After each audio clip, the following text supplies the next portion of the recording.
పత్రికా సోదరులు ధన్యవాదాలు. గౌరవనీయులు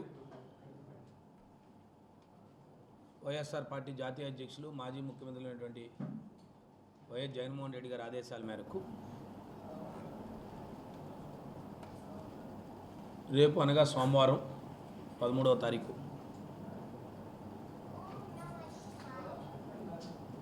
ప్రతి నియోజకవర్గ కేంద్రంలో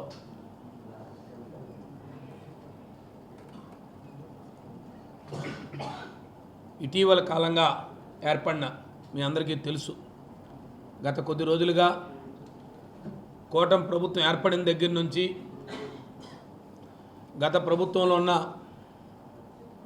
ఏదైతే మద్యం పాలసీ గతంలో ఉన్న మద్యం షాపుల్ని ప్రభుత్వం నిర్వహించిందో, మరి ముఖ్యంగా కూటమి ప్రభుత్వం ఏర్పడిన తర్వాత ముఖ్యంగా ప్రధాన భాగస్వామ్యమైన తెలుగుదేశం పార్టీ ఆధ్వర్యంలో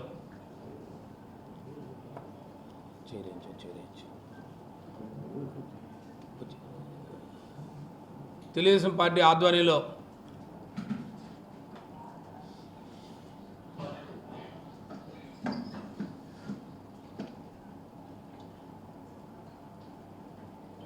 ఏదైతే మద్యం షాపులు ప్రైవేట్ వ్యక్తులు నిర్వహించే విధంగా ఆక్షన్లు వేసి ఇచ్చిన ధర్మిల ఈ ప్రభుత్వం ఏర్పడిన నాటి నుంచి కూడా సుమారుగా ఒక 3 నెలల కాలంగా బయటపడిన తర్వాత ఈ రాష్ట్రంలో కల్తీ మద్యం ఒక కుటీర పరిశ్రమల్లాగా ప్రతి నియోజకవర్గ కేంద్రాలు ప్రతి నియోజకవర్గంలో కూడా ఎక్కడికక్కడ బయటపడుతూ ప్రభుత్వం ద్వారా సప్లై చేయవలసిన మద్యాన్ని కేవలం ప్రైవేటు వ్యక్తులే ఒక ప్రైవేట్ ప్లాంట్లు పెట్టి వారే కల్తీ మద్యాన్ని సరఫరా చేసి ఈ రాష్ట్రంలో సుమారు ఇప్పటికే అధికారిక లెక్కల ప్రకారం 35 మంది పైగా ఈ కల్తీ మద్యంతో ప్రాణాలు కోల్పోయే పరిస్థితి ఏర్పడింది. ఓ పక్క కల్తీ మద్యాన్ని ఎవరున్నారని వెనక దారా తీస్తే మరి స్వయాన తంబలపల్లి నియోజకవర్గంలో నిన్న తెలుగుదేశం పార్టీ కూటమి ప్రభుత్వం తరఫున పోటీ చేసిన తెలుగుదేశం పార్టీ అభ్యర్థే ప్రధానమైన ముద్దాయిగా ఈ ప్రభుత్వం తేల్చింది. ఇదే కాదు, ఒక పక్క కృష్ణా జిల్లాలో, ఒక పక్క ఏలూరులో, మన ఉత్తరాంధ్ర ప్రాంతంలో తీసుకుంటే పరవాడలో, పెందుర్తి నియోజకవర్గంలో దీని వెనక ఎవరున్నారని చూస్తూ ఉంటే ప్రతి దగ్గర కూడా తెలుగుదేశం పార్టీ నాయకులు వాళ్ళ ప్రధాన అనుచరులు ఈ కార్యక్రమాన్ని చేస్తున్నారు. ఇది టీవీల్లో పేపర్లో సాక్షి టీవీలో సాక్షి పేపర్లో వస్తే లేదా సోషల్ మీడియాలో వస్తే మరి అనుకూల మీడియాతో పెట్టుకొని లేదు అతను వచ్చి వైఎస్ఆర్ పార్టీ కోవర్టులకే మేము అభ్యర్థులుగా పోటీ చేయించాం, తెలుగుదేశం పార్టీ అభ్యర్థులుగా పోటీ చేశారు వాళ్ళు అని చెప్పుకునే దుస్థితికి ఈ ప్రభుత్వం ఏర్పడింది. ఓ పక్క మద్యం డిస్టిలరీల దగ్గర నుంచి తీసుకొని బెవరేజ్ ప్లాంట్ ద్వారా సప్లై చేయాల్సిన మద్యాన్ని కేవలం ప్రైవేటు వ్యక్తులే మద్యం అమ్మే పరిస్థితి ఈ రాష్ట్రంలో పరిస్థితులు ఉన్నాయి. దీంతో పాటు ప్రధాన ఆదాయ వనరుగా మార్చుకున్నారు. దీని ద్వారా అనేక మంది ఆడబిడ్డల తాలూకా తాళి తెంపే పరిస్థితి కనబడుతుంది.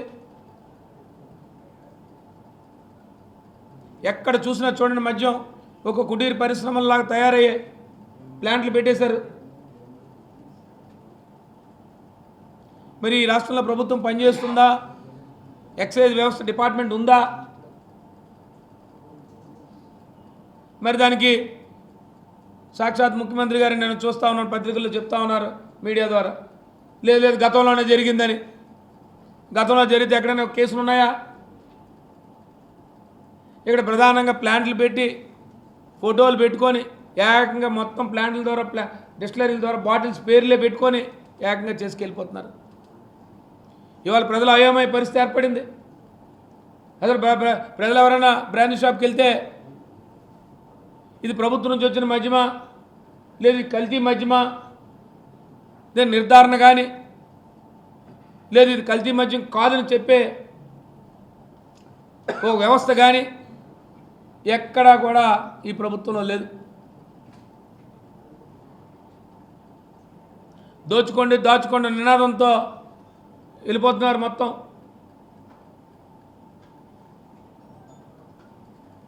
ఎక్కడ రాష్ట్రంలో కల్తీ మద్యం ఏర్లు పారులు అవుతుంది.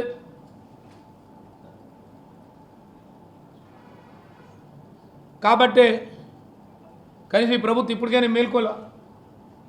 అనేక మంది ఆడబిడ్డల తాళి తెగిపోయే పరిస్థితి కనపడతా ఉంది. అనేక మంది వ్యక్తులు ఈ కల్తీ మద్యం తాగి ప్రాణాలు కోల్పోయి పరిస్థితి కనపడతా ఉంది. దీని ద్వారా అనేక రోగాలు వచ్చే పరిస్థితి, అనారోగ్య పాలయ్యే పరిస్థితి కనపడతా ఉంది. వాళ్ళ కిడ్నీలు లివర్లు పాడయ్యి ఇవాళ హాస్పిటల్ బారిన పడే పరిస్థితి కనబడతా ఉంది. కాబట్టి ప్రతి నియోజకవర్గ కేంద్రంలో విజయనగరం జిల్లాలో రేపు సుమారు 10:30 గంటలకి ఒక నిరసన ర్యాలీని జరిపి వైఎస్ఆర్ పార్టీ కార్యకర్తలు, నాయకులు, ముఖ్యంగా మహిళా కార్యకర్తలు అందరూ కూడా దీంట్లో భాగస్వాములై ఆ వైఎస్ఆర్ పార్టీ ఇన్ఛార్జ్, ఆ నియోజకవర్గ ఇన్ఛార్జ్ ఆధ్వర్యంలో ఆ నియోజకవర్గ కేంద్రంలో ఉన్న ఎక్సైజ్ డిపార్ట్మెంట్కి సంబంధించి ఎక్సైజ్ సబ్ ఇన్స్పెక్టర్ గారని, ఎక్సైజ్ సర్కిల్ ఇన్స్పెక్టర్ గారని, లేదు ఎక్సైజ్ సూపరింటెండెంట్ గారు ఎవరుంటే వారికి ఒక వినతిపత్రాన్ని అందజేయాలనే ఒక ఆలోచనతో రేపు కార్యక్రమాన్ని గౌరవ నాయకులు ఆదేశాలు జారీ చేశారు. దానికి అనుగుణంగా ఈ కార్యక్రమాన్ని రేపు రోజుని విజయనగరం జిల్లాలో ఉన్న అన్ని నియోజకవర్గ కేంద్రాల్లో ఈ కార్యక్రమం మీ ద్వారా ప్రతి ఒక్కరూ భాగస్వాములు కావాలని, వైఎస్ఆర్ పార్టీ కార్యకర్తలు, నాయకులు, మీ నియోజకవర్గ ఇన్ఛార్జ్ ఆధ్వర్యంలో ఈ కార్యక్రమాన్ని పెద్ద ఎత్తున నిరసన తెలియజేయాలి, ఈ ప్రభుత్వానికి తెలియజేయాలి. ఈ ప్రభుత్వంలో ప్రజలందరూ కూడా తెలుసుకోవాల్సిన పరిస్థితి ఏర్పడింది. ఇవాళ మద్యం షాపులో ఉన్న అమ్ముతున్న ఏదైతే మద్యం ఉందో అసలు ఇది ప్రభుత్వ మద్యం అని నిర్ధారణ చేసే వ్యవస్థని ఏర్పాటు చేస్తే కానీ ఇవాళ మద్యం కొనుక్కునే పరిస్థితికి ఇవాళ ఆందోళనకు పరిస్థితి తయారైంది. కాబట్టి దీనికి నిరసనగా రేపు ఈ కార్యక్రమాన్ని ఏర్పాటు చేస్తూ ఉన్నాం. ఖచ్చితంగా ఇది రాష్ట్ర వ్యాప్తంగా కూడా ఈ ప్రభుత్వానికి కనువిప్పు కలగాలని, ఈ ప్రభుత్వం చేస్తున్న అరాచకాలు, దురాఘాతాలు తెలియాలని, మరి ప్రజలందరికీ తెలియజేయాలని మీ ద్వారా రేపటి రోజుని మరి ముఖ్యంగా విజయనగరం జిల్లాలోని 7 నియోజకవర్గ కేంద్రాల్లో కూడా నియోజకవర్గ ఇన్ఛార్జ్ ఆధ్వర్యంలో జరగబోయే కార్యక్రమానికి వైఎస్ఆర్ పార్టీ కార్యకర్తలు, నాయకులు, ముఖ్యంగా అనుబంధ విభాగాలకు సంబంధించిన అధ్యక్షులు కానీ, ఇతరత్ర పదవుల్లో ఉన్న ప్రజాప్రతినిధులు కానీ, ముఖ్యంగా మహిళా విభాగానికి చెందిన అందరూ కూడా పెద్ద ఎత్తున పాల్గొని ఈ కార్యక్రమాన్ని విజయవంతం చేసి మరి మీకు సంబంధించిన నియోజకవర్గ కేంద్రంలో ఉన్న ఎక్సైజ్ సిబ్బంది, ఎక్సైజ్ అధికారులకి మీరు వినతిపత్రం ఇవ్వాలని చెప్పి మీ ద్వారా కోరుకుంటూ, అలాగే రెండోది గౌరవ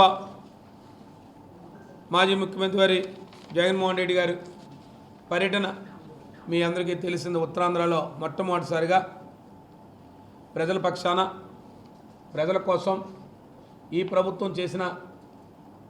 ప్రభుత్వం తీసుకున్న నిర్ణయాలు, ప్రజా వ్యతిరేక నిర్ణయాల్ని కళ్ళకు కట్టినట్టు ప్రజలకు వివరించాలనే ఆలోచనతో మొట్టమొదటిసారిగా ఎన్నికలు అయిపోయిన తర్వాత, ముఖ్యంగా ఈ ప్రభుత్వం ఏర్పడిన, తెలుగుదేశం పార్టీ ఏర్పడిన తర్వాత మొట్టమొదటిసారిగా పర్యటనకు వచ్చారు.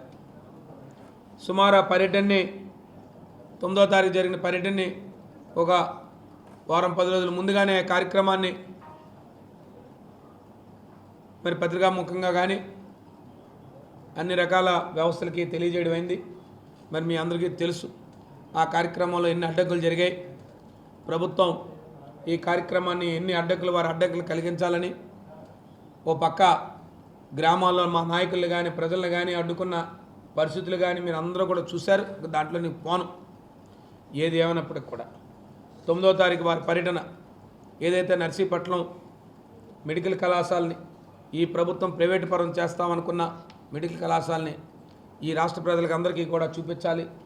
ఈ ప్రభుత్వం తీసుకున్న నిర్ణయం తప్పు, దీన్ని పునరాలోచించుకోండి, ఆ నిర్ణయాన్ని వెనక్కి తీసుకోండి అని చెప్పి ప్రభుత్వాన్ని విజ్ఞప్తి చేయడానికి ఇవాళ ఆ కార్యక్రమాన్ని చేపట్టారు. మీకు అందరికీ తెలుసు, 9వ తారీఖున విజయవంతమైంది. పెద్ద ఎత్తున ప్రజలు పాల్గొన్నారు, స్వచ్ఛందంగా పాల్గొన్నారు. ముఖ్యంగా మహిళలు కానీ యువత కానీ స్వచ్ఛందంగా ప్రజలు పాల్గొని జగన్మోహన్ రెడ్డి గారిని మరలా 2029లో జరిగే ఎన్నికల్లో మరలా వారిని ముఖ్యమంత్రిని చేసుకోవాలి. ఈ సంవత్సరాల కాలంలో ఈ ప్రభుత్వం ఇచ్చిన హామీలు కానీ ఈ ప్రభుత్వం తీసుకుంటున్న ప్రజా వ్యతిరేక నిర్ణయాలకి నిరసనగా పెద్ద ఎత్తున హాజరయ్యారు. దానికి సంబంధించి ఇంకా ప్రజా ఉద్యమం చేయాలి, ఇంకా క్షేత్రస్థాయిలో కూడా ప్రజల దగ్గర తీసుకెళ్లాలనే ఒక ఆలోచనతో గౌరవ జగన్మోహన్ రెడ్డి గారు 1 కోటి సంతకాల కార్యక్రమాన్ని అని చెప్పి ఒక కార్యక్రమాన్ని వారు తెలియజేశారు. వైఎస్ఆర్ పార్టీ కార్యకర్తలు నాయకుల్ని 1 కోటి సంతకాలు తీసుకోవాలి. ఏదైతే మన ప్రభుత్వంలో తీసుకున్న 17 ప్రభుత్వ వైద్య కళాశాలని ఈ ప్రభుత్వం ప్రైవేటు పరం చేస్తూ తీసుకున్న నిర్ణయాన్ని, ఇది ప్రజా వ్యతిరేక నిర్ణయం. ఏదైతే ప్రజా వైద్యం ప్రభుత్వమే నిర్వహించాలి, విద్యా వైద్యం ఎప్పుడు కూడా ప్రైవేటు పరం కాకూడదు. దీనికోసం ప్రభుత్వాలు ఎంత డబ్బైనా ఖర్చు పెట్టి నాణ్యమైన వైద్యం కానీ ఒక మంచి విద్య కానీ ఇప్పుడున్న తరానికి సరిపోయే విధంగా అందించాలని చెప్పి గత ప్రభుత్వం తీసుకున్న నిర్ణయాల్ని ఈ ప్రభుత్వం తొంగలో తొక్కి పూర్తిగా విద్యను ప్రైవేటు పరం చేస్తూ, వైద్యాన్ని ప్రైవేటు పరం చేస్తూ, ముఖ్యంగా ప్రైవేట్ మెడికల్ కళాశాల 17 కళాశాలని ప్రైవేటు పరం చేసుకున్న నిర్ణయాన్ని మీరు పునఃసమీక్షించుకోండి. ఇది ప్రజల కోసం.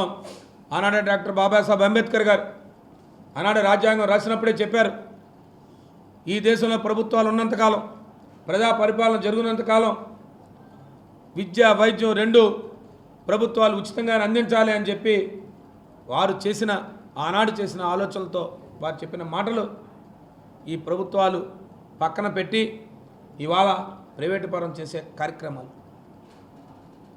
దానికి నిరసనగా ఇది ప్రజా ఉద్యమంగా మలుస్తూ 1 కోటి సంతకాలను సేకరించాలని చెప్పి గ్రామ స్థాయిలో ఆ కార్యక్రమాన్ని కూడా మొన్న 9వ తారీఖున వారు నర్సీపట్నంతో ఈ కార్యక్రమాన్ని లాంచ్ చేశారు. మరి దాని తదనుగుణంగా మరి నియోజకవర్గ స్థాయిలో మరి ఆ కార్యక్రమాన్ని నియోజకవర్గ ఇన్ఛార్జీల ఆధ్వర్యంలో ప్రతి గ్రామానికి పోయి ప్రతి నియోజకవర్గం నుంచి ప్రతి ఒక్క కుటుంబం నుంచి ఈ జగన్మోహన్ రెడ్డి గారు ఏదైతే వారు ప్రజలకు విజ్ఞప్తి చేస్తూ వచ్చిన పాంప్లెట్ కానీ, ప్రజలు విజ్ఞప్తి చేస్తూ ఇచ్చిన పాంప్లెట్ కానీ, లేదు ప్రజలకు ఇచ్చిన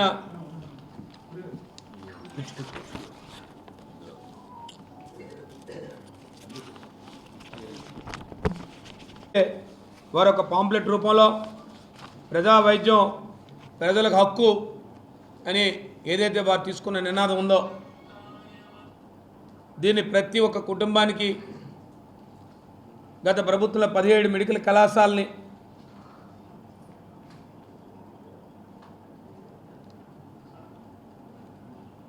ఈ 17 మెడికల్ కళాశాలలో ఇప్పటికే సుమారు 7 మెడికల్ కళాశాలలు పూర్తి చేసుకున్నాం. 5 కళాశాలలు అయితే అడ్మిషన్స్ కూడా జరుగుతూ ఉన్నాయి. మిగతా 10 కళాశాలలు సుమారు 5,000 కోట్ల రూపాయలు ఖర్చు పెడితే పూర్తయ్యే మెడికల్ కళాశాలలు. దీనికోసం ప్రభుత్వం మా దగ్గర డబ్బు లేదు అని చెప్తున్న విధానం, ప్రతీ నెల ఈ ప్రభుత్వం సుమారు 10,000 కోట్లు అప్పు చేస్తూ ఇప్పటికే 2 లక్షల కోట్ల రూపాయలు అప్పు చేసింది ప్రభుత్వం. 2 లక్షల కోట్ల రూపాయలు, రూపాయి 2 రూపాయలు కాదు. ఇప్పటికే సుమారుగా ప్రభుత్వం ఏర్పడి 16 నెలలు పూర్తి కాలేదు, ఇంకా 16-17 నెలలు అవుతుంది సుమారుగా. కానీ 5,000 కోట్ల రూపాయలు ఖర్చు పెడితే ఇంకా కొంతమంది పెద్దలు చెప్తా ఉన్నారు. నిన్న సమావేశంలో గౌరవ మంత్రులు అందరూ ప్రభుత్వ కళాశాలని పీపీపీ మోడ్ అంటే ఏంటో, ప్రైవేటేషన్ అంటే ఏంటో తెలీదు, ఇలాంటి రకరకాల మాటలు. నేను మీ ద్వారా ఒక మాట చెప్తా ఉన్నాను, మీ ద్వారా ఒక మాట వారికి చెప్తా ఉన్నాను. ఎవరైతే చెప్తున్నారు ప్రభుత్వ మెడికల్ కళాశాల అంటే వైద్య విద్యతో పాటు ఒక సూపర్ స్పెషాలిటీ హాస్పిటల్ కూడా వస్తుందనే విషయాన్ని మీ ద్వారా గుర్తు చేస్తా ఉన్నాను. ప్రతి జిల్లా కేంద్రంలో ఒక ప్రభుత్వ సూపర్ స్పెషాలిటీ వైద్య సేవలు నిర్వహించే పరిస్థితి వస్తుంది. దానికి నిదర్శనంగా ఈరోజు జరిగిన ఒక సంఘటన కూడా మీ దృష్టికి తీసుకొస్తున్నాం. కురుపాంలో సుమారుగా 200 మంది పిల్లలు పచ్చకామెర్ల బారిన పడితే పార్వతీపురం నియోజకవర్గ కేంద్రంలో హాస్పిటల్లో వైద్యం జరగలేదు. విజయనగరం జిల్లా నియోజకవర్గ కేంద్రంలో హాస్పిటల్లో జరగలేదు. వారిని ఎక్కడికి వైద్యం జరుగుతుందంటే విశాఖపట్నం కేజీహెచ్ హాస్పిటల్లో జరుగుతూ ఉంది. కేజీహెచ్ హాస్పిటల్ ఎవరి ఆధ్వర్యంలో జరుగుతూ ఉంది? అది ప్రభుత్వ హాస్పిటల్.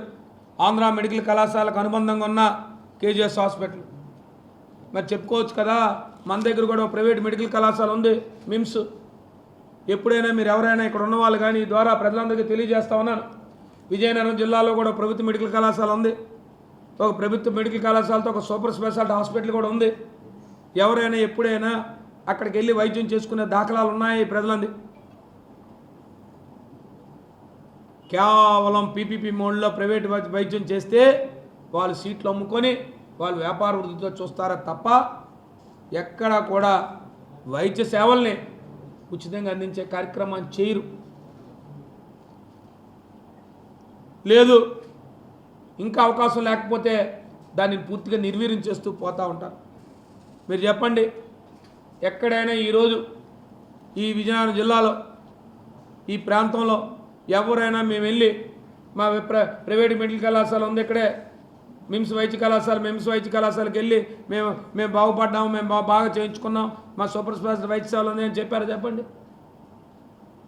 అందుకే ఇవాళ ప్రతి జిల్లా కేంద్రానికి కూడా ఒక వైద్య కళాశాల పెడితే వైద్య కళాశాలతో పాటు ఒక సూపర్ స్పెషాలిటీ వైద్య సేవలు వస్తాయి. ఎప్పటికప్పుడు అది అప్గ్రేడ్ అవుతూ ఉంటుంది. ఎలాంటి సేవలు కావాలన్నా ప్రభుత్వం ద్వారా మనం చేసుకోవచ్చు. ఎక్కడ కురుపాము, ఎక్కడ విశాఖపట్నం కేజీహెచ్. ఈరోజు కూడా స్వాతంత్రం ఏర్పడిన తర్వాత ఈరోజు కూడా పిల్లలు వాటర్ కంటామినేషన్ అయ్యి 2 పిల్లలు చనిపోయారు. సుమారుగా 200 పిల్లలు బారిన పడితే వైద్య కళాశాల కూడా 200 కిలోమీటర్ల దూరంలో ఉన్న కేజీహెచ్ హాస్పిటల్లో వైద్యం జరుగుతుంది. కానీ ఇక్కడ వైద్యం అందించే పరిస్థితి లేదన్న విషయాన్ని మనం గమనించాలి. దాంట్లో భాగంగానే జగన్మోహన్ రెడ్డి గారు విజయనగరంలో ఆనాడు చాలామంది పెద్దలు చెప్పారు, పెద్ద మాటలు చెప్పారు, అసెంబ్లీ వేదికగా చెప్పారు, విజయనగరం ప్రభుత్వ వైద్య కళాశాల ఇస్తామని చెప్పి. ఆ కార్యక్రమాన్ని చేయగలిగారా? జగన్మోహన్ రెడ్డి గారు చేశారు ఆ కార్యక్రమాన్ని. ఇవాళ కూడా చెప్తా ఉన్నాను, నేను గతంలో డిఆర్సీ సమావేశంలో కూడా చెప్పాను. ఇమీడియట్గా ఇక్కడున్న ఏదైతే జీజీహెచ్ హాస్పిటల్ ఉందో దాన్ని తక్షణమే షిఫ్ట్ చేయండి, అక్కడ పూర్తి వసతులన్నీ పూర్తి చేయండి. ఇప్పటికే 3వ సంవత్సరం వైద్య విద్యార్థులు 3rd ఇయర్ బ్యాచ్ కూడా వచ్చేసింది. అనేక మంది వైద్య డాక్టర్లు మనకు అవైలబుల్గా ఉంటారు. దాని తర్వాత పీజీ డాక్టర్లు అవైలబుల్గా ఉంటారు హాస్పిటల్స్లో. ఎప్పుడూ కూడా డాక్టర్ లేడు అనే భావన ఉండదు.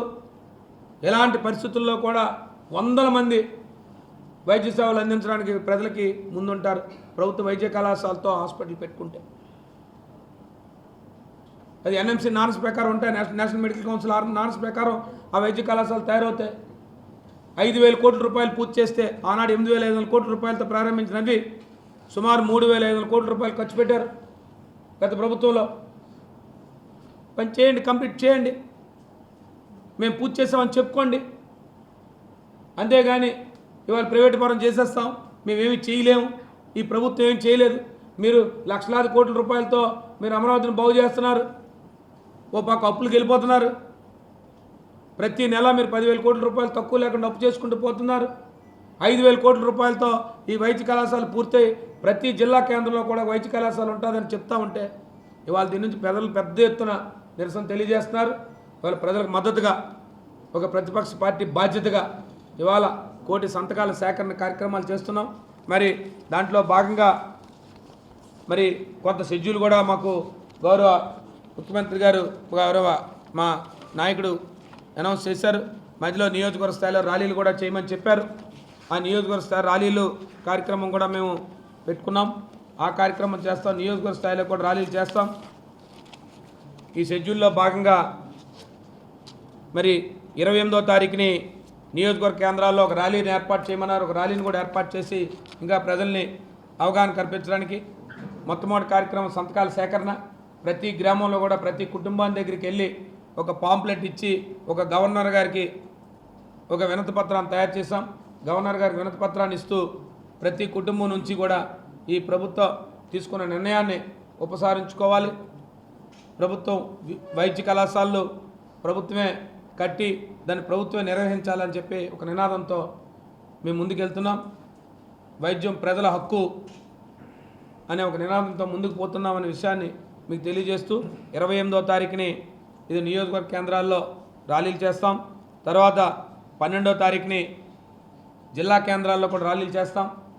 అది పూర్తయిన తర్వాత ఈ సంతకాలన్నీ కూడా నియోజకవర్గ కేంద్రాల నుంచి జిల్లా కేంద్రానికి కూడా వచ్చే విధంగా ఈ సంతకాలు పూర్తయిన తర్వాత నియోజకవర్గ కేంద్రాల్లో సంతకాలు పూర్తి చేసుకొని జిల్లా కేంద్రాన్ని తీసుకొస్తాం. అలాగే జిల్లా కేంద్రాల నుంచి మా కేంద్ర ఆఫీస్కి సెంట్రల్ ఆఫీస్కి వీటిని విజయవాడ పంపించే కార్యక్రమాన్ని చేస్తాం. అక్కడి నుంచి మరి గవర్నర్ గారు అనుమతి తీసుకొని గవర్నర్ గారు ఇచ్చిన అనుమతి తీసుకొని మరి వారు ఎప్పుడు అనుమతిస్తే వారు అపాయింట్మెంట్ ఇస్తే అపాయింట్మెంట్ మా మాజీ ముఖ్యమంత్రి వారు మా జాతీయ అధ్యక్షుల నేతృత్వంలో మరి అందరం కూడా వెళ్ళి ఈ 1,000 సంతకాలు వారికి అందజేసే విధంగా ఒక కార్యాచరణ మరి పెట్టుకున్నామని చెప్పి మీ అందరికీ తెలియజేస్తూ మరి కార్యక్రమాన్ని కూడా జిల్లా ఇన్ఛార్జీలందరూ కూడా ముఖ్యంగా వైఎస్ఆర్ పార్టీ నాయకులు కార్యకర్తలు గ్రామ స్థాయిలో ఉన్న వాళ్ళందరూ కూడా ఇవాళ వైద్యం విద్య మన హక్కు, ఇది ప్రజల హక్కు అనే ఒక నినాదంతో ఈరోజు మనందరం కూడా ప్రజల దగ్గరికి పోయి ఒక సంతకాల సేకరణ చేసి 1,000 సంతకాల సేకరణతో ఒక మహా ఉద్యమాన్ని ఇవాళ ఈ ప్రభుత్వం తీసుకున్న నిర్ణయాన్ని వెనక్కి తీసుకునే విధంగా ఒక ఉద్యమ బాట ముందుకెళ్లాలని చెప్పి వారు తీసుకున్న దిశని దీన్ని అందరూ కూడా విజయవంతం చేస్తారని, ఈ కార్యక్రమాన్ని దిగ్విజయం చేస్తారని, ఖచ్చితంగా దీని ద్వారా ఈ ప్రభుత్వం అప్పటికైనా కళ్ళు తెరుస్తుందని ఒక ఆలోచన చేస్తూ, అంతేగాని కేవలం ఒక పత్రికా సమావేశాలు ఏర్పాటు చేసి వైఎస్ఆర్సీపీ నాయకులకి పీపీపీ అంటే తెలియదు, ప్రైవేట్ పరం అంటే తెలియదు అని ఏవో మీకు చెప్పిన భాషలో మీకున్న మీడియా ద్వారా మీకున్న మీకున్న పత్రికల ద్వారానో చెప్తా కాదు. నేను ఏమన్నా చూస్తూ ఉన్నాను. నిన్న ఒక సోషల్ మీడియా ఒక టీవీ ఛానల్లో డిబేట్లో చెప్తా ఉన్నారు ఒక పెద్ద మనిషి, వైద్య విద్య అంటే ప్యాషన్ అయిపోయింది, డాక్టర్లు అవ్వాలంటే ప్యాషన్ అయిపోయింది. ఈ రాష్ట్ర ప్రజలు అంటే ఒక వైద్య వృత్తి చదువుకోవాలంటే పేదవాడికి ఈ ప్రభుత్వంలో అవకాశం లేదు అని మీరు చెప్తున్నారు. అంటే సంపన్నులే చదువుకోవాలి, సంపన్నుడే డాక్టర్గా ఉండాలి, సంపన్నుడే వైద్య వృత్తి చేయాలి అనే ఒక నినాదం మీ ఆలోచనలు ప్రజలందరూ గమనిస్తూ ఉన్నారు.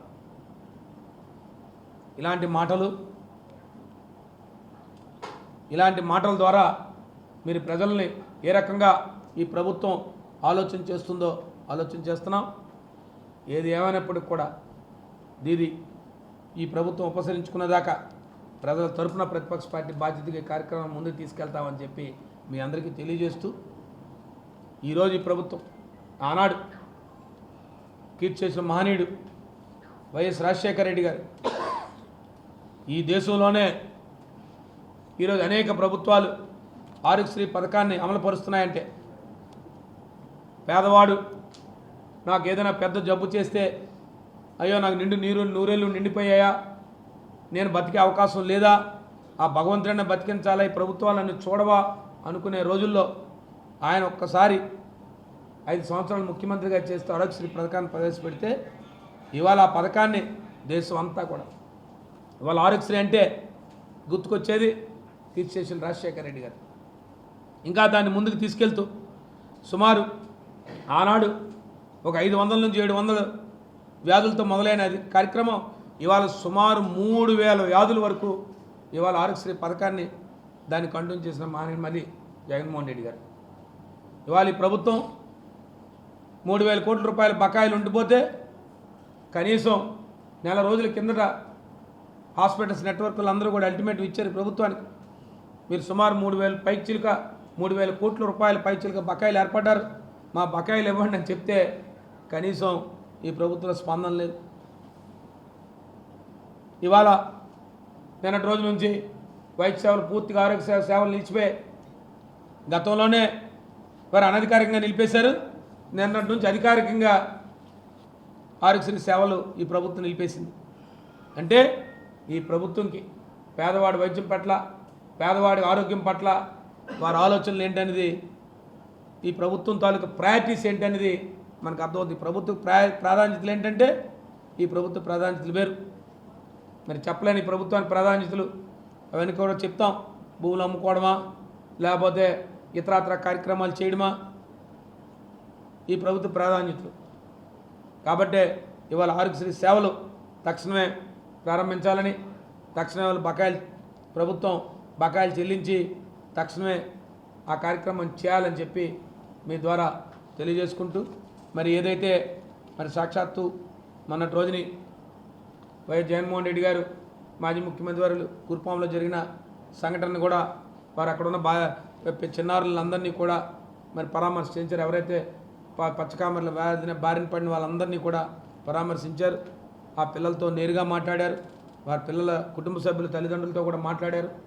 మరి మాట్లాడి వారు ఇవాళ ఆ కార్యక్రమాన్ని, ఈ ప్రభుత్వ నిర్లక్ష్యాన్ని, ముఖ్యంగా గిరిజన బాలికల నిర్లక్ష్యాన్ని, ఆ గిరిజన పిల్లల తాలూకా నిర్లక్ష్యాన్ని ఇవాళ ఈ ప్రభుత్వం పట్టించుకోలేదు. కాబట్టే ఇవాళ ఒక డెలిగేషన్ని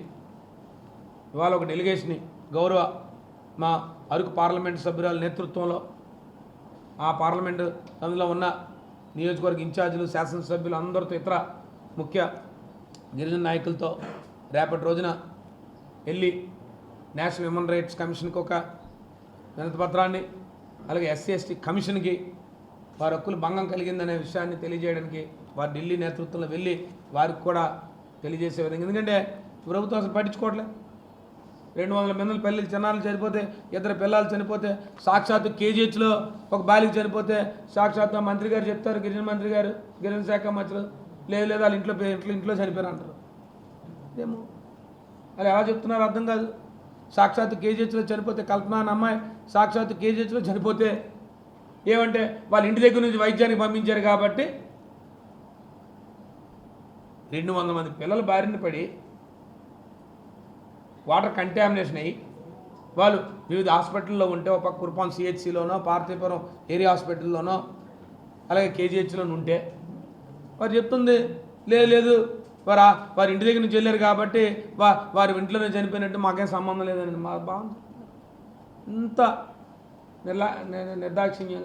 నిర్లక్ష్యంగా గిరిజనుల కుటుంబాలను చూస్తూ ఉన్నాయి. కుటుంబానికి ఏదైతే వారు చెప్పిన, మరి ఆ కుటుంబాలకి ఏదైతే వారు చెప్పిన పార్టీ తరఫున ఎక్స్క్యూషన్ చెప్పారో అది తప్పకుండా మరి పెద్దల నేతృత్వంలో, మా పెద్దలు బొత్స సత్యనారాయణ గారు, జనరల్ కోఆర్డినేటర్ వాళ్ళ నేతృత్వంలో తేదీని ఫిక్స్ చేసుకుని వెళ్ళి వారికి కూడా కుటుంబాలకు అందజేస్తామని చెప్పి మీ ద్వారా తెలియజేసుకుంటూ, ఇది ఈ ప్రభుత్వం తీసుకుంటున్న నిర్ణయాలు కానీ, ఈ ప్రభుత్వం చేస్తున్న కార్యక్రమాలు కానీ, వీటన్నిటికీ వారు చేస్తున్న ఈ ప్రజా వ్యతిరేక కార్యక్రమాలకు వ్యతిరేకంగా ఈ కార్యక్రమం ప్రజా ఉద్యమాలు, ఓ పక్క కోటి సంతకాల సేకరణ అవనియండి, రేపటి రోజున వెళ్ళి ఒక నిరసన ర్యాలీని చేపట్టి కల్తీ మద్యానికి వ్యతిరేకంగా ఎప్పటికైనా ఈ కల్తీ మద్యాన్ని ఆపండి, ఈ ప్రాణాలను బలిగొనడం ఆపండి అని చెప్పి ఈ ప్రభుత్వానికి తెలియజేసే విధంగా మరి ఈ 2 కార్యక్రమాలు పెద్ద ఎత్తున విజయవంతం చేస్తారని చెప్పి మీ ద్వారా, అలాగే ఆరోగ్యశ్రీ సేవలు తక్షణమే ప్రారంభించాలని చెప్పి, మొదలు పెట్టాలని చెప్పి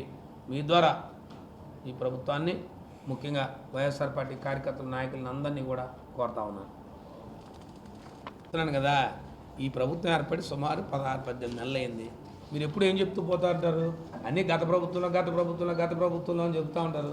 మీ అభ్యర్థిగా పోటీ చేశారు, లేదా నిన్న పర్వాళ్ళలో దొరికింది, ఏలూరులో దొరికింది, ఎవరితోనూ దొరికారన్న మాట తప్ప ఇవాళ వైద్యం ఎందుకు ఇవాళ బాటిల్స్ డైరెక్ట్ షాపుల్లోకి వెళ్ళిపోతున్నాయి, లేదా ఇవన్నీ ఎక్కడికక్కడ డైరెక్ట్గా డూప్లికేట్ అదే మా కల్తీ మద్యం చేస్తున్నారు, దాని మీద విచారణ జరిపి ఈ కార్యక్రమం ఎందుకు చేస్తున్నారు, దీని మీద యాక్షన్ తీసుకోవాలన్న మాట లేకుండా అది మీ వాడని చెప్పితే అయిపోద్ది.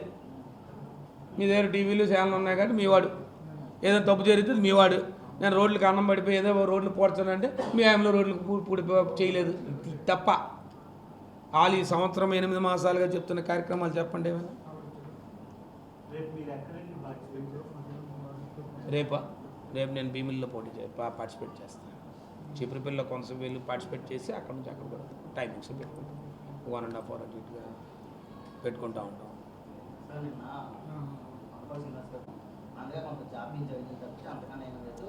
ప్రజలకి ఒకటి గుర్తుపెట్టుకోవాల్సిన అవసరం అంటే ప్రభుత్వ విధాన నిర్ణయాల్లో వారు ఏం చేసినా ప్రభుత్వం దాంట్లో మాట్లాడడం.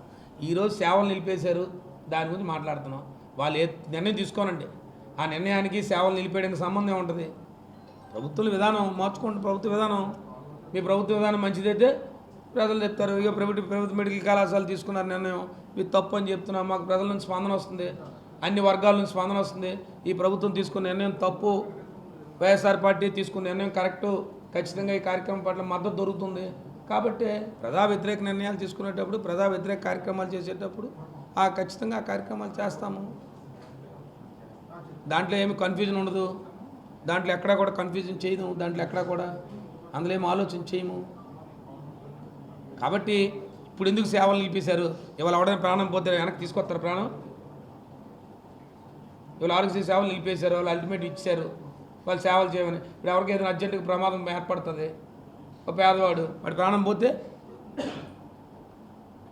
అది కాదు కదా ప్రభుత్వం బాధ్యత.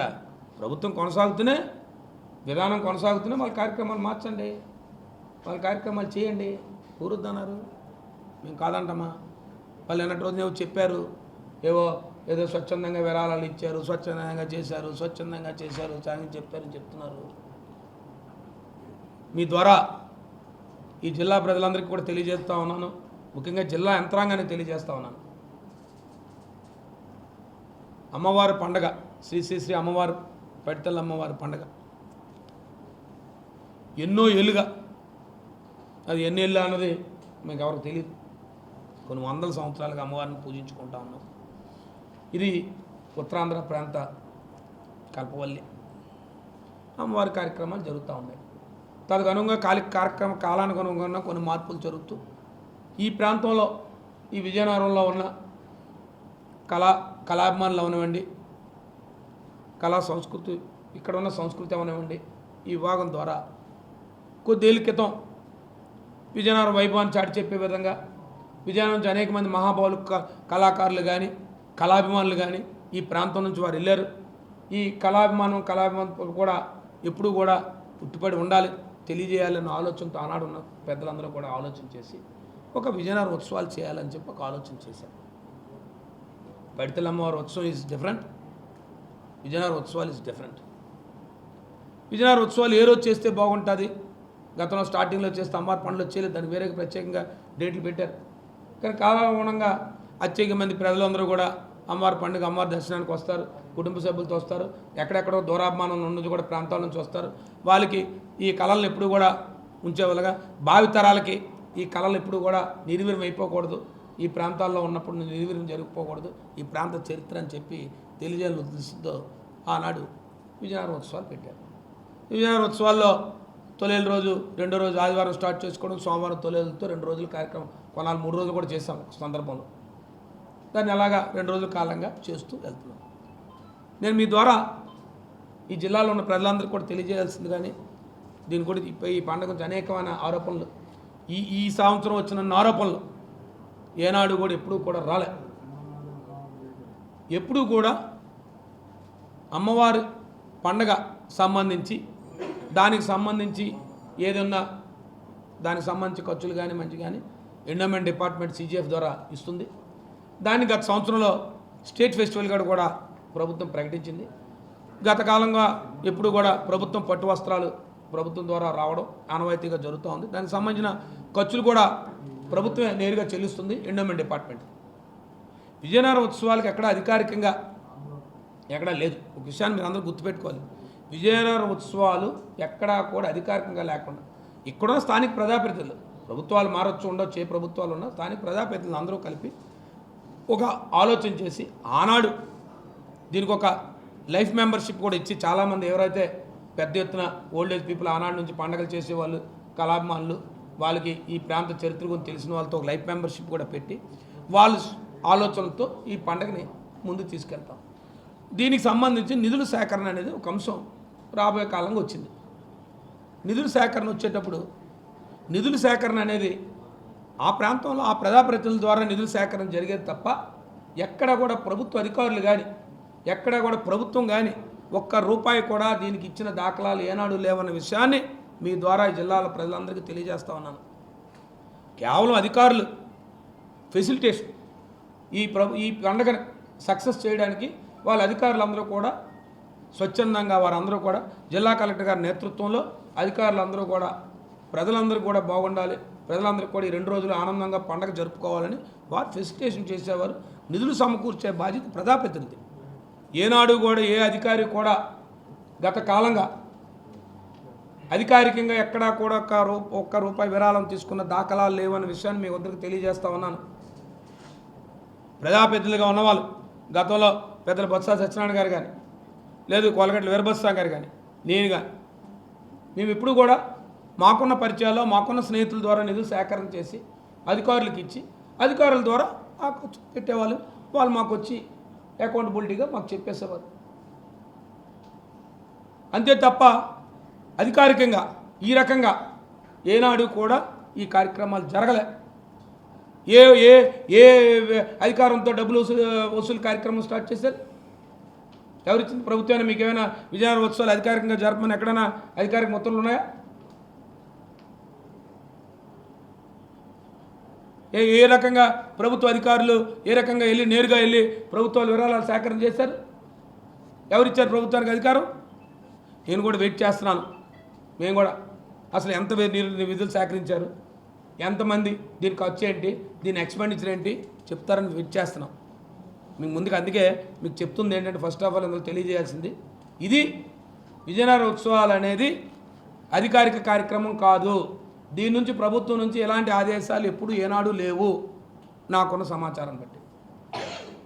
ఇది కేవలం ఇక్కడున్న ప్రజాప్రతినిధులు ఎవరైతే అధికారులు ఉన్నప్పటికీ ఆ ప్రజాప్రతినిధుల ద్వారా ఈ పండుగ బాగా జరుపుకోవాలి, ఒక మంచి కళాభిమానులు అందరూ కూడా ఆనందంగా 2-3 రోజులు ఆనందంగా ఉండాలన్న ఒక ఆలోచనతో చేసుకున్న ఈ కార్యక్రమం ఈ విజయనగరం కళావైభవాన్ని తెలియజేసే విధంగా చేసే కార్యక్రమాన్ని మేము చేసేమో తప్ప ఇది ఎప్పుడూ కూడా ఏ రకంగా కూడా మేము ఇది కాదు. అసలు నేరుగా డబ్బు వసూలు చేసే అధికారాన్ని ఇది పూర్తిగా జిల్లా యంత్రాంగాన్ని ఎవరో తప్పు పట్టించారు. లేకపోతే జిల్లా యంత్రాంగం డైరెక్ట్గా ఎలా వెళ్ళి విరాళాలు సేకరిస్తారు? ఎవరిచ్చారు అధికారం మీకు? ప్రభుత్వం నుంచి విరాళాలు సేకరించమని మీకు ఎవరైనా చెప్పారా? స్వచ్ఛందంగా విరాళాలు ఇచ్చారంటే ఎందుకు అధికారులు నేను చెప్పక్కర్లేదు స్వచ్ఛందంగా ఇచ్చారా, లేదా అధికారులు నేరుగా వెళ్ళారా, లేదా ఎవరెవరి దగ్గరికి వెళ్ళారనేది గత కాలంగా పత్రికల్లో మీడియాలో ఛానల్లో వస్తూ ఉంది. నేను ఏదో చెప్తాను స్వచ్ఛందంగా విరాళాలు ఇచ్చారని. స్వచ్ఛందంగా విరాళాలు ఇస్తే ఇవాళ ఇష్యూ ఎందుకు వస్తుంది? ఎవరు ఇచ్చారు స్వచ్ఛందంగా విరాళాలు? ఎవరు అడిగారు? ఏ రోజైనా ఏ అధికారి అయినా గతంలో విజయనగరం ఉత్సవాలు జరిగేటప్పుడు ఎవరినైనా ఉత్సవాల కోసం విరాళాలు ఇవ్వండి అని చెప్పి అడిగిన దాఖలాలు ఎక్కడైనా ఉన్నాయా గతంలో?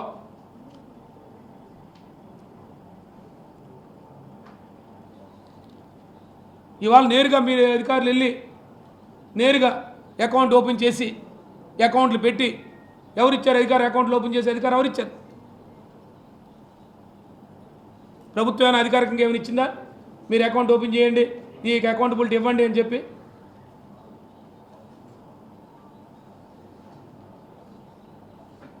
అసలు ఈ కార్యక్రమాన్ని చేయండి. ప్రజాప్రతినిధులు మీ తాలూకా ఉన్న స్నేహాలతో మీకున్న దీంతో ఇదంతే. కానీ దీని మీద వ్యాపారస్తులు ఆఖరికి చిరు వ్యాపారులు కూడా ఇవాళ ఇబ్బంది పడే పరిస్థితిలో వచ్చారు. ఏది ఏమన్నప్పటికి కూడా ఇది బహిరంగ అయిపోయింది కాబట్టి, ఇది పూర్తిగా బహిరంగ విరాళాలు బహిరంగంగా సేకరణలు జరిగాయి కాబట్టి ప్రభుత్వం తరఫున కూడా వెయిట్ చేస్తూ ఉన్నాం. జిల్లా అధికార యంత్రాంగం ఏం చెప్తుందో ఏం చేస్తుందో వెయిట్ చేస్తూ ఉన్నాం. వెయిట్ చేస్తే వారు చెప్పిన ఖర్చులు ఏంటో, వారు చేసిన కామెంట్ ఏంటో, వాళ్ళు సేకరించిన విరాళాలు ఏంటో, దానికి సంబంధించిన అకౌంట్లు ఓపెన్ చేయడం ఏంటో. గతంలో ఎప్పుడు ఈ అవసరం రాలే. ఎందుకు అవసరం రాలే? ప్రజాప్రతినిధిగా మేము ఇన్వాల్వ్ అయ్యాం. మాకున్న స్నేహితుల ద్వారానో మాకున్న పరిస్థితుల ద్వారానో మేము సేకరణ చేసాం, మేము ఇచ్చాము. ఆ ఖర్చుకి ఏమైనా ఉంటే దానికి సంబంధించిన అకౌంటబిలిటీగా వారు చెప్పేవారు. ఆనాడున్న మంత్రిగా ఉన్న సత్యబాబు గారికి కానీ నాకు కానీ లేకపోతే స్థానికంగా ఉన్న ఆనాడున్న శాసనసభ్యులైన వారికి కానీ చెప్పేవారు. ఇంకా ఏమైనా సరిపోకపోతే మాకున్న స్నేహితుల ద్వారా లేకపోతే ఇంకోటో లేకపోతే మా దీని ద్వారా చేసుకున్నాం. మా ఉద్దేశం ఏంటి? ఆ రోజు ఆ 2 రోజుల కాలంగా విజయనగరం జిల్లాలో 50 మంది వచ్చిన ప్రతి ఒక్కరూ కూడా ఆనందంగా ఉండాలి. ఆ 2 రోజులు పండగ వాతావరణం కనపడాలి. ఇక్కడున్న కళా సంస్కృతిని తెలియజేసే విధంగా చేశాం. ఇది మీకు చెప్తా ఉన్నాను. అసలు మొట్టమొదటిసారిగా ఇది సైడ్ ట్రాక్ అయింది. ఇదేదో అధికారిక ఉత్సవాల ఇవి అధికారికంగా చెప్పారా, ఇది అధికారిక ఉత్సవాలు కాదు. ఇది మనంగా నిర్ణయించుకున్న కాదు.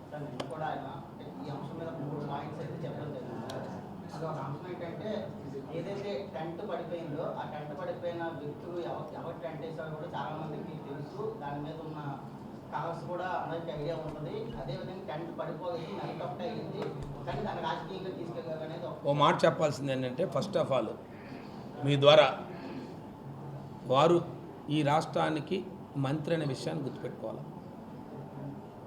మంత్రి అంటే వారే ప్రభుత్వం, గౌరవ మంత్రి గారు అంటే వారే ప్రభుత్వం. వారు ఏ మాట చెప్పినా ప్రభుత్వం చెప్పిందనే అనుకోవాలి. బొత్స సత్యనారాయణ గారి వారు శాసనమండలి సభ్యులు, శాసనమండలి ఫ్లోర్ లీడర్ అయినటువంటి వారికి ప్రభుత్వం ఏర్పాటు చేసిందన్న విషయాన్ని ముందు గుర్తుపెట్టుకోవాలి. వారు ప్రభుత్వపరంగా మాట్లాడాలి తప్ప వ్యక్తిగతంగా మాట్లాడడం అంటే ఒకసారి వారి మంత్రి అనే విషయాన్ని మళ్ళీ ఒకసారి నేను గుర్తు చేస్తున్నాను. వారికి వారి రాష్ట్రం, ఈ రాష్ట్రానికి సంబంధించిన మంత్రి, అంతేగాని వారు చెప్పే సమాధానానికి వారు హోదాకి ఏం మ్యాచ్ కాదు. అది ప్రభుత్వం ఏర్పాటు చేసిన ప్రదేశం. వారి ప్రభుత్వం పలానా దగ్గర మీరు వీక్షించండి అని చెప్పిన ఏర్పాటు చేసింది అంటే ప్రభుత్వం ఏర్పాటు చేసింది. దాంట్లో మంచా చెడు ఏది జరిగినా ప్రభుత్వ బాధ్యత. అంతేగాని వ్యక్తిగతంగా ఎవరో మేము ఆ స్థలం ఎవరిది, ప్రభుత్వం ఏర్పాటు చేసింది. ప్రభుత్వం ఏర్పాటు చేసిందా కాదు ముందు చెప్పండి. వారు ఏర్పాటు చేసిన ప్రభుత్వం ఏర్పాటు చేసిందా? మరి ప్రభుత్వం ఏర్పాటు చేసేటప్పుడు వారు చెప్పే మాటకి సంబంధం ఉందా? ఎవరు ఏర్పాటు చేశారు, ఎవరు వేశారు, టేబుల్ ఎవరు వేశారు, బెంచ్ ఎవరు వేశారు, ఇదా ఆయన చెప్పాల్సిందే. అది ప్రభుత్వం ఏర్పాటు చేసిందా కాదా? Point number 1. ప్రభుత్వం ఏర్పాటు చేస్తే దానికి సంబంధించిన లేవండి. అది చెప్పకుండా ఇది వాళ్ళు చేశారు వీళ్ళు చేశారు, ప్రభుత్వం ఏర్పాటు చేసిందా కాదా అంతవరకే. లేదా మేమే ప్రైవేట్గా ఏర్పాటు చేసుకున్నారా వారు ఏమైనా మేమేమైనా ప్రైవేట్గా ఏర్పాటు చేసుకున్నామా? కాదు కదా. ఆ మాట చెప్పాను కదా. ఆ మాట వారి బాధ్యత వ్యక్తి వారు రాష్ట్ర మంత్రివర్గ సభ్యుడు అంటే ఆయన మాట్లాడిన మాట ప్రభుత్వపరంగా మాట్లాడినట్టు లెక్క. ఆయన ప్రభుత్వపరంగా మాట్లాడండి, అంతేగాని వారు వేశారు వారు కాకపోతే ఇంకోళ్ళు వేస్తారు. ప్రభుత్వం ఎవరు ప్రభుత్వం ఎండార్స్ చేసిందో మనకేం తెలుసు? దాని ఇన్ఛార్జ్ ఎవరు ఉంటే ఆ ఆఫీసర్లు, కన్సర్న్ ఆఫీసర్లు ఎవరికి ఇచ్చి ఉంటారు. అది కాదు కదా వారి నుంచి అది. రేపు ఎప్పుడైనా ఏదైనా జరుగుతుంది, రోడ్డు మీద వెళ్తుంది, రోడ్డు వేసిన కాంట్రాక్టర్ తప్పు, లేదా రైల్వే ట్రాక్ మీద యాక్సిడెంట్ అయితే రైల్వే ట్రాక్ చేసిన పైన మంది తప్పు అని చెప్తారా? ఇటేమన్నా ప్రభుత్వ బాధ్యత వహిస్తుందా లేదా? ఫస్ట్ ఆఫ్ ఆల్ అది ప్రభుత్వ బాధ్యత కాదా నేను అడుగుతుంది నేరుగా సూట్ ప్రశ్న. అంతే. అది కాదు కదా వాటి నుంచి సంబంధం. దానికి చెప్పాను, అదే సమాధానం చెప్పాను. నీకు చెప్పింది రెండో సమాధానం అది చెప్పాను. వర్షం కూలిపోయింది కాబట్టి మాకు చేత కాలేదనో, లేదా వర్షం వచ్చింది కాబట్టి మాకు ఇంతకన్నా మాకు కాదనో, మాకు ఎంతే శాతనవునో, మా శక్తి ఇంతేనో అది చెప్పను. తప్పే ఉంది. ఏది చెప్పినా ప్రభుత్వ పరంగా చెప్పను, వ్యక్తిగా మాట్లాడద్దు. ఆయన ఏం చెప్పినా ప్రభుత్వ పరంగా చెప్పను. ఆయన ఏమన్నారన్నది ఆయనకున్న అనుమానాలని ఆయన చెప్పారు. నేనేం చెప్తున్నాను, సోదరుడు వేసిన ప్రశ్నకి నిన్న వారు చెప్పిన మాట నేను సమాధానం చెప్తున్నాను. అవి ఉండొచ్చబ్బా, చేయడానికి ఎందుకు అవ్వదు? కాన్స్పిరసీ చేయడానికి ఏదైనా జరుగుతుంది కదా. కాన్స్పిరసీ జరుగుతున్న కార్యక్రమాలని ఊహించి చేసారేంటి ఏమన్నా? అది వారి ఆలోచన. నువ్వు కాదని చెప్పు, నీ యంత్రాంగం ద్వారా నీకున్న సమాచారాన్ని అది కారని